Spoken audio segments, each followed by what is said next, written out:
Hi, I'm Zeke Matevosian, Los Angeles, California. It's Wednesday, February 8th, 2023. It's almost 5 a.m.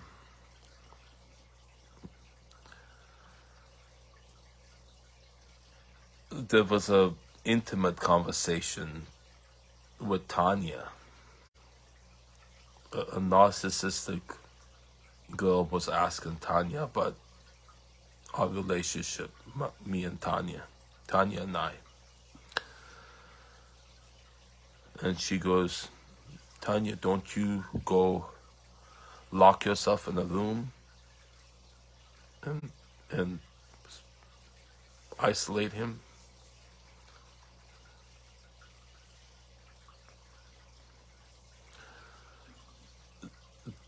That's when I realized this is standard operating procedure that's universally known to do when you move into a house. When a girl moves into a house with a guy who is an adult survivor of childhood incestuous sexual abuse, this is what you do. When victims of childhood abuse, in my experience, some of them become submissive like I have, some of them become narcissistic like the girls that I've known have. And the tendency for the narcissistic ones is to find the submissive ones. This is what they do to them. They isolate them and use the withholding of touch and affection as a manipulation tool, part of a way of standardized universal methods of the gaslighting, the manipulation, all of these methods that I've documented over the last 5 years, having had it so much and have know so much about it, know what it feels like to be on the receiving end of it, and having my training in the psychology and the and having learning healing from a woman who perpetrated spiritual abuse and then stabbed me in the back with the scammer, triangulating with the scammer when this happened. This is a gold mine, research gold mine. It happens all over the country. Just let's focus on what's happening in this country for now. And we can focus on, because the standard is how the laws and the police training are made to work with this phenomenon and wage war on men. Let's just focus on men that are like me, that because they were not loved right by their mothers, they become submissive. And then they're gullible. They have the boundaries, the weakness in boundaries that they let somebody in and allow them to take advantage. They let themselves be taken advantage of, because that's how their mother was. That's how they were violated by their mother. They go through their whole lives looking for the mother, the good mother that they never had, the love that they never had.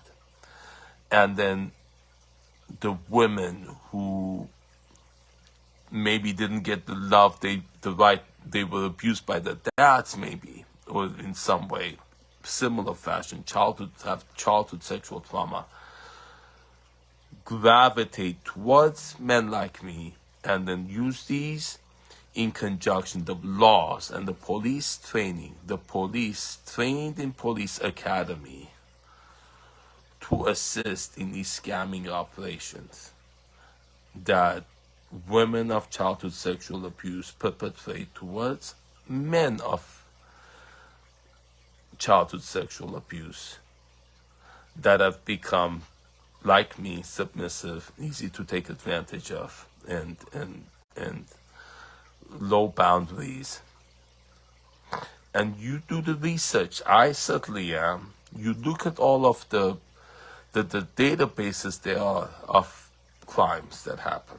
Look at all of the landlord-tenant the situations, conflicts, where during prolonged periods, maybe a year, maybe two, and I know somebody has had it 3 years, still have somebody in the house since before COVID. And then look at the situations like this. You see if there's repeated police calls or there's criminal record on the tenant, and then their insistences of calling it a tenant landlord thing to give them tenant protection. They're not tenants; they're scammers taking advantage of tenant landlord laws that are written to be taken advantage of, and the policies the police have to enforce it and do it in a way that's covert. It's a stealth covert operation done intentionally, using methods to keep it hidden. You see, they're intentionally methods that people look at, no, this is just a tenant, she just didn't pay rent. It's not that. It was never about the rent. They bring that up to make it disguise it that. It's disguised as a tenant-landlord issue when it's actually a nationwide war on people like me that is perpetrated, and the police and the laws, the police are trained to take advantage of the laws that are written in a way to be abused by people, narcissists, and that know how to do this. These are the keys, the arsenal of methods, techniques, dark psychology,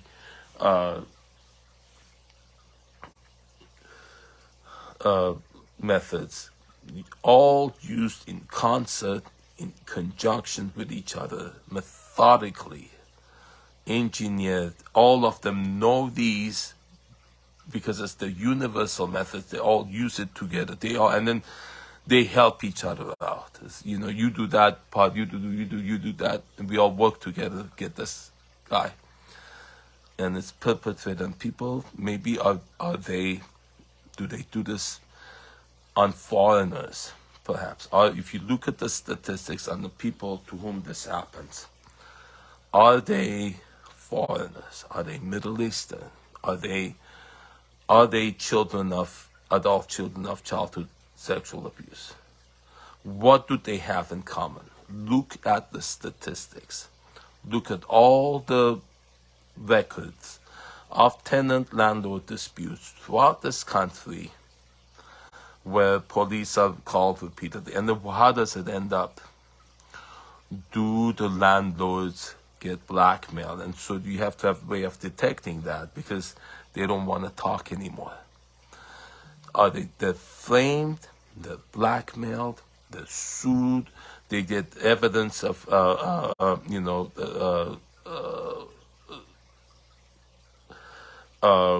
like her falling down the day after she was handed the restraining order, and then walking around with a prop used as a walker, like pretending to be in pain, so that then you intimidate, you're scared to take out, because they keep saying take her to court, but you don't know, because people do go to court and say that the hamburger, the pickle on the hamburger was too hot, and they win, because the legal system is, the lawyers profit from frivolous lawsuits, and that's one aspect of it. Lawsuit abuse used by scammers and criminals as one of the arsenal of methods to intimidate. And how many of these cases, these scammers have friends or boyfriends, somebody in the, or their boss in jail running it. And they bring in criminals, gang members, drug dealers into the house, and the police insisting, no, that she's allowed to have visitors. While I have the restraining order, and that happened every single night with multiples of men coming into my house, intimidating me, and the police insisting that's not a crime. We can't do anything unless there's a crime. I didn't see nothing wrong here. She's saying, you're a dead man, dude. On the surveillance camera, she's saying it to a roach. Think about that. Dead man, dude. Why would someone say that to a roach? Why would he say she's saying it to a roach? You think about that. Why would the supervisor, Sotelo or Cioto, whatever his name is, insist you don't have a restraining order? I'm all you got. I'm the supervisor. I'm all you got. You don't have a restraining order. And the next day I asked him about it on video. He says, I don't remember saying that.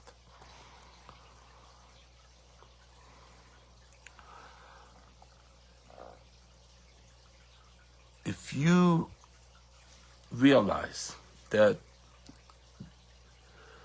gaslighting, psychological torture, if you have talked to the people who've had it for a year and a half, like I had while she was arguing, it's been 2 years now, if you consider what's been happening, it does leave a footprint on your heart. It does hurt. And people who've had it, and then you research that, you realize it's torture done intentionally in a way to not be recognized as torture. It hurts a lot. It hurts. What it does, research what prolonged exposure to gaslighting does to people. And then you understand it's done for that, for the purpose that police don't recognize it as a violation of the penal code, not even a violation of a restraining order. The sounds she was making, telling to the dog, yelling at the dog constantly, you're in big trouble, you're in big trouble, Baba. Kept saying that over. Imagine hearing just that alone for a year and a half. Okay? And the police said, well, look, that's a therapist. Go see a therapist. That's not a police matter. Okay? Just that alone. You look at all the times this happens. Is that the standard operating procedure? They get a big, huge bulldog and constantly yell at that bulldog. And if you want to rescue the bulldog, says, oh, you stole it, and put all over the social media, he stole my dog. The abuse that dog got from her, using the dog, Baba, as a prop for torturing me, and then using that excuse, well, I can't go any place because I need to find a place that can take 3 dogs. I can't find it. That's why I have to stay here. Despite all the complaints I have against you, I have to stay here because I can't find a place that allow me to have 3 dogs. Mine and my boyfriend has 2, so we have to move into a place that's 3 dogs. That's why I can't move out. And having nothing against me because I did nothing wrong, Zeke comes up with all this, puts black makeup and says he hit me. And the police, but one instance, are kind enough to notice, look, that's makeup, man. That's not, you pretending to, you framing him. And her asking them, what does it have to be for him to be assaulting me? Because that would be a crime, I could get him in jail. What do I have to have? Running up to me constantly, cussing, yelling to get me to do something, which is what people sometimes do. Some people, they get triggered when they cuss that, when they're tortured for a year and attacked in that way, to get them to respond with a physical altercation so then you can get them arrested. I don't have that in my nature, so it didn't work. You see? She killed my girlfriend's dog, tortured my girlfriend. My girlfriend Tanya had to be medicated, and so now she's in a rehab because of that. she did all this to get me to do something to her so that she could get me arrested or blackmail me or to sue me. I never did it. And she has all of these horrible physical wounds all over her. It looks like she's had surgery to correct some of it. It just looks horrible. She comes in, first thing she does, take off her pants and show them to you as a to get you to trust the grooming method. Look what they've done to me. Feel sorry for me. And she was calling me Captain Save-A-Ho, which I was, okay? Which is what people like me end up. You find that I'm sharing everything about me. All the therapy sessions, all the healing sessions, everything I'm revealing to you. No stone unturned, because I'm not a bad person. I don't take advantage of people.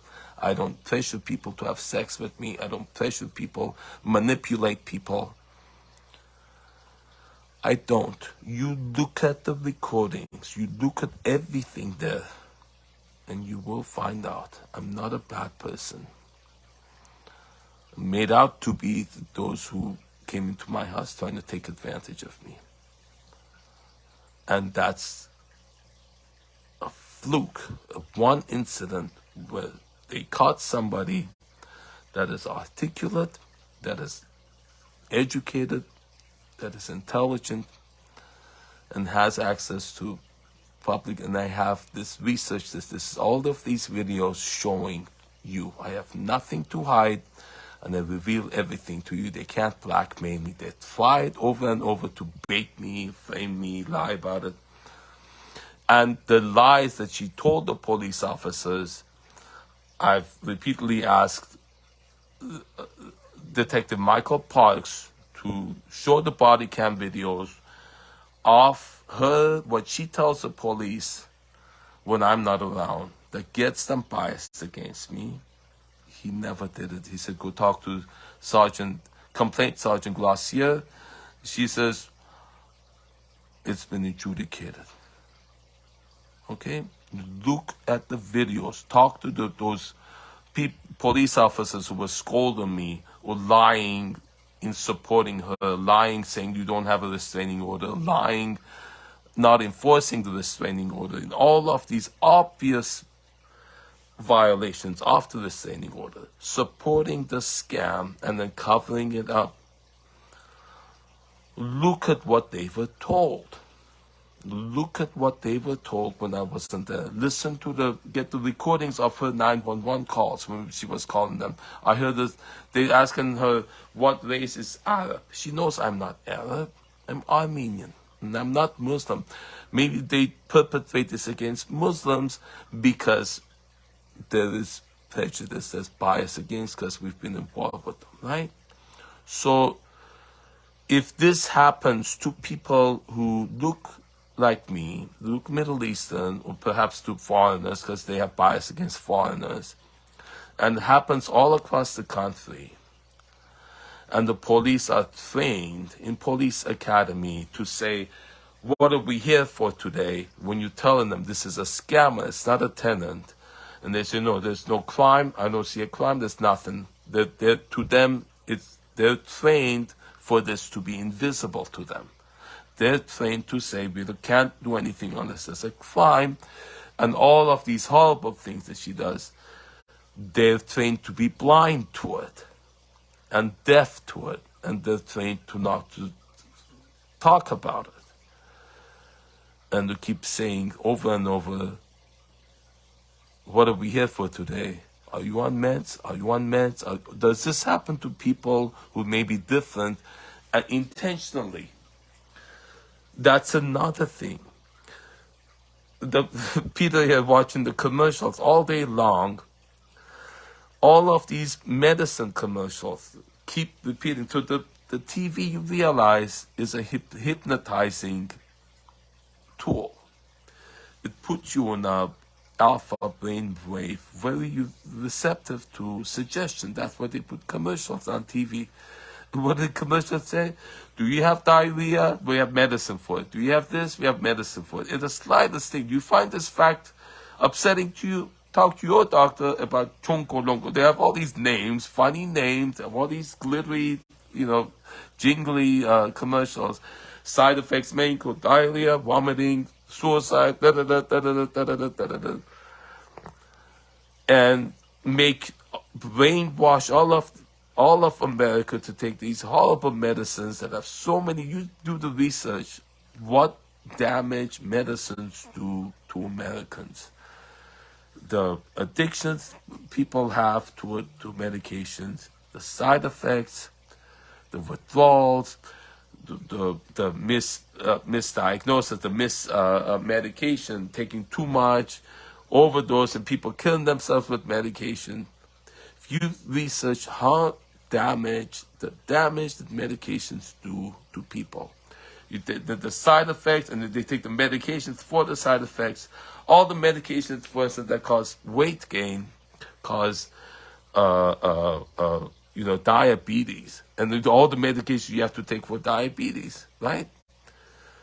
They want to put people on medication and then lose their credibility because they're on medication, the antipsychotic ones, right? And then those are perfect targets for scammers, because police say, are you medicated? And because you don't have any credibility if you're on medication, right? I don't take any medication. I don't take any drugs. I don't drink alcohol. I don't smoke. I don't smoke weed. They picked the wrong person this time. They picked the wrong person. It didn't work on me. Do the research. Find all the papers, the medical papers, the psychology research papers on this phenomena. Find all the statistics and look at them. I'm certainly doing it. And you will see there's a silent Holocaust, and you will realize the truth in this statement.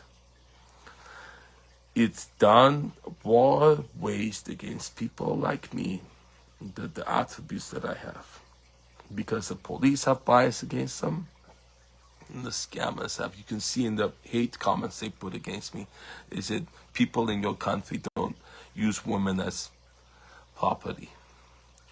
Look at it. Look at all the instances where this happens, and look at the attributes about it. I'm Zeke Matevosian, voice of the soul.